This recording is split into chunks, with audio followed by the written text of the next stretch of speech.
दो भाई होते हैं और एक का नाम होता है सूरज और एक का नाम होता है चांद। अब उन दोनों की माँ मर जाती है और जो सूरज बड़ा होता है और चांद छोटा होता है। अब सूरज बेचारा क्या करता है, वो शायद दूसरे शहर में चले जाते कमाने के लिए जाते, तो वो हफ्ते भर दोबारा आ जाता है, हर हफ्ते को दोबारा आता है। तो वो जो बेचारा चांद, वो तो बेचारा छोटा, उसको तो कितनी याद अपनी माँ की आ रही थी। उसको मतलब कितने दिन, एक हफ्ता हो गया, वो रोए जा रहा, हर दिन रोता बेचारा अपनी माँ की याद में। तो एक दिन वो गली के बाहर बैठा हुआ, तो उसके पास एक ठग आया। उसने कहा, भाई तुम क्यों रो रहे हो? तो उसने बोला, भाई मेरी माँ मर गई है यार, इसी वजह से मैं इतने दुख में हूँ। तो उस ठग ने बोला, अरे भाई पागल, मैं दूसरी दुनिया से आया हूँ और मेरे साथ में तो मैं तुम्हारी माँ, जिंदा माँ से मिलवाता हूँ। वो चलते जाते वो अपने गांव के अंदर लेके चल जाते ठग को।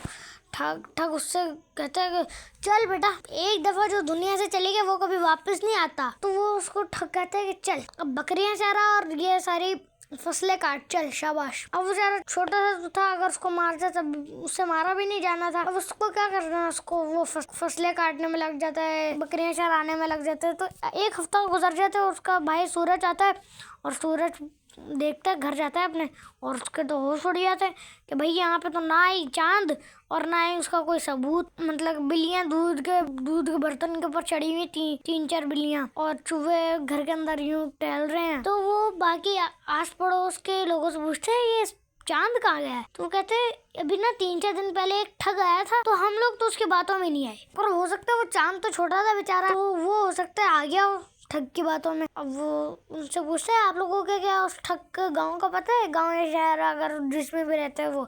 तो वो लोग कहते हैं, हाँ हमें पता है। अब कोई कहता है वो इस फलां गाँव में रहता है, कोई कहता है इस फलां गाँव में रहता है, कोई कहता है इस गाँव में। अब वो ढूंढते आखिर ना ढूंढ ही लेता है अपने भाई को। अब वो अपने भाई को के पास भागा जाता है। उस टाइम पर ना ही ठग होता है और ना ही उसका बीवी होती है और ना ही उसके बच्चे होते हैं। तो उन भाई के पास जाते हैं और कहते हैं, बताओ ये तुम्हारा ये इतना मतलब कि फकीरों वाला हाल किसने किया? तो वो सारा बता देते हैं। तो सूरज लेकर जाता है उसको घर, और उसको कहता है तुम यहाँ पे नहाओ, घर की सफाई करो, मैं ना कल तक आ जाऊंगा आराम से। वो दोबारा उस ठग के गाँव में जाता है। रात हो जाती है तो वो घर जाता है उसके ठग के, और बकरियां बाहर ही बंधी हुई होती हैं। तो बकरियों मतलब कि एक बकरी से वो हाथ मिलाता है, मतलब कि मोटी वाली बकरी थी, उससे हाथ मिलाता है, उससे हाय हेलो हेलो करता है, बातें करने लग जाता है। तो वो ठग की बीवी देखती है कि हैरान हो जाती, कहती है क्या कर रहे हो तुम हमारी बकरी से? तो वो कहता है कि ये ना मेरी जो ये बकरी है ना, ये मेरी बीवी की ना बहन है और मेरे बच्चों की खाला। मेरे बेटे की ना अभी शादी है, तो मैं सोच रहा हूँ कि इनकी खाला को भी बुला लूँ, सबको बुला लिया तो इनकी खाला को भी बुला ही लूँ मैं। तो वो कहती है अच्छा। वो कहते हैं कि बात सुनो मुझे ना बस। तो वो कहते हैं कि मुझे ना एक हफ्ते तक के लिए अपने बच्चे की ना, जो मेरा बेटा है ना, उसकी शादी के अंदर शिरकत करने के लिए लेके जानी है। तो वो कहती है अच्छा। वो कहते हैं मैं ना इसको जेवरात भी दूंगा और मिठाइयाँ भी दूंगा और कुछ खाने के लिए भी दूंगा वापस जब ये आएगी ना। तो वो कहती है अच्छा। वो तो अंदर ही अंदर खुश हो जाती है, भाई फ्री के अंदर मिठाई खाने को मिल रही है और ऊपर से जेवरात। अब जेवरात का ये क्या ही करेगी, दिल में सोचती है, तो उसके जेवरात मैं पहन लूँगी।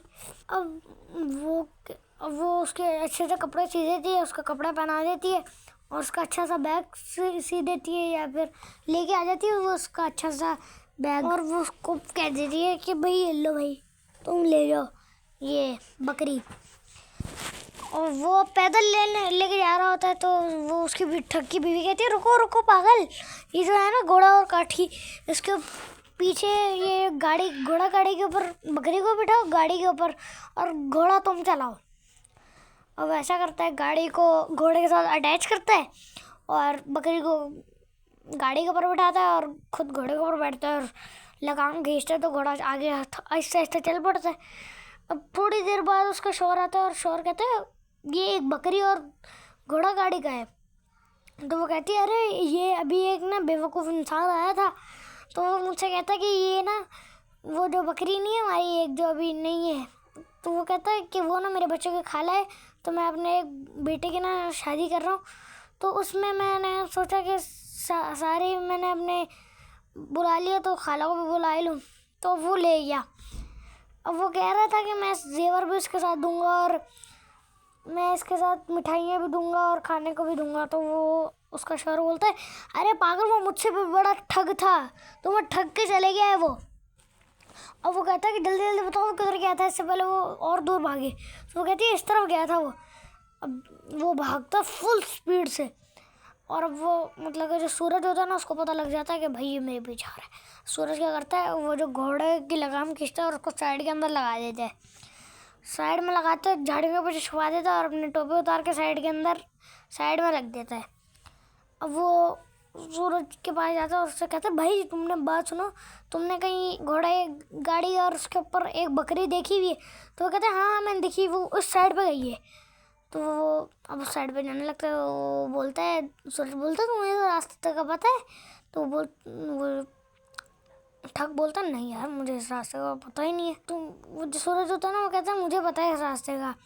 तो वो कहता है, ठग कहता है कि बात सुनो भाई, मुझे प्लीज़ यार मेरा वो मेरी एक बकरी और एक घोड़ा गाड़ी ला दो, मैं तुम्हें जितने तुम कीमत मांगो मैं उतने दे दूँगा।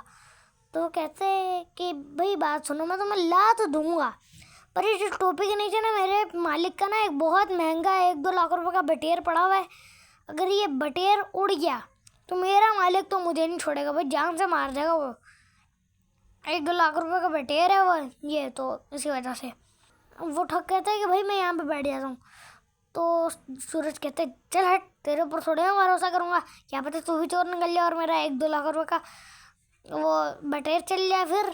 तो वो ठग कहता है भाई मैं चोर नहीं हूँ, नहीं मैं तुम्हें ठगूंगा, मैं ये तुम्हारे इसके ऊपर हाथ रख के बैठ जाता हूँ ताकि ये उड़े ना। तो वो कहते हैं भाई ऐसे तो बात नहीं बनेगी, अगर तुमने अपना घोड़ा मंगवाना है तो 500 रुपये भी देने पड़ेंगे। तो वो ढक जल्दी जल्दी अपनी जेब से 500 रुपये निकालता है और उसके हाथ में पकड़ा देता सूरज के। अब वो उससे कहता है भाई जल्दी लाओ मेरा घोड़ा, जल्दी लाओ मेरा घोड़ा। अब वो चुपके से ना झाड़ियों के पीछे से घोड़े गाड़ी को अलग करता है घोड़े से, और घोड़े से लगाम जो घोड़े की गाड़ी होती है ना, उससे घोड़े को अलग करता है और बकरी को उठाता है, घोड़े के ऊपर रखता है, और जो उसका वो नहीं होता गुलाम, घोड़े को एक ज़रक लात मारता है और घोड़ा एक फुल अपनी स्पीड से भागता है।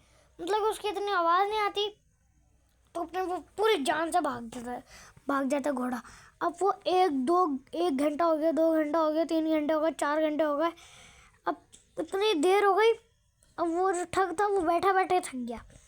अब वो ठग ने सोचा यार ये कितनी देर लगेगी इसको घोड़ा लाने में, मेरा घोड़ा और गाड़ी, इससे तो मैं पैदल ही नहीं चल जाता, पैदल जाता तो इससे जल्दी मेरा आ जाता। वो सोचते मैं एक बार देखूँ तो ज़रा, क्या पता मेरी लॉटरी लग जाए इसके अंदर, वाकई 1-2 लाख रुपए का वो हो। वैसे मुझे पहचान तो है 1-2 लाख रुपए के उसके बटेरे की। अब वो खोलता है तो वो हैरान रह जाता है कि उसके नीचे तो पर भी नहीं होता बटेरे का। अब दोस्तों इसका नतीजा ये निकला कि जैसा करोगे वैसा ही भरोगे। अल्लाह हाफ़िज़।